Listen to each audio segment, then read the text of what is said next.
নমস্কার বন্ধুরা, আমিও বাঙালি রান্নাঘরে সবাইকে স্বাগত জানাচ্ছি। আবার একটা রেসিপি আপনাদের মাঝখানে শেয়ার করতে চলেছি, সেটা হচ্ছে আলু চিংড়ি মাছ দিয়ে গি মাছ শাক ভাজা। তাহলে চলুন দেখে নেওয়া যাক আজকের রেসিপি।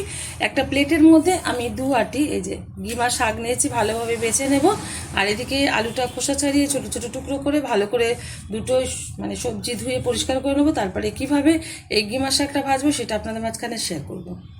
ঘি মশলাটা ভাজার জন্য ওভেনে কড়াই বসিয়ে তাতে দিয়ে দিয়েছি কিছুটা পরিমাণে সাদা তেল। তেলটা গরম হয়ে গেছে, তেলের মধ্যে দিয়ে দিচ্ছি খুব সামান্য পরিমাণে একটু হলুদ গুঁড়ো, দিয়ে দিচ্ছি বেছে রাখা চিংড়ি মাছ, ভালো করে দিয়ে পরিষ্কার করে নিয়েছি। একটু নেড়ে চেড়ে নেবো তেলের সাথে।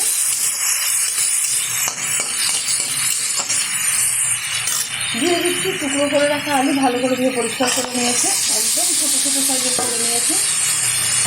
দিয়ে দিচ্ছি পরিমাণ মতো লবণ। আর 2 আটি ডিমের শাক বাছার পরে দেখুন বন্ধুরা কয়টুখানি হয়েছে, ঠিক এইটুখানি, ওই জন্য পরিমাণ মতো লবণটা ব্যবহার করলাম। এবার ভালোভাবে আমি ভেজে নেব আলু আর চিংড়ি মাছটা তেলের সাথে।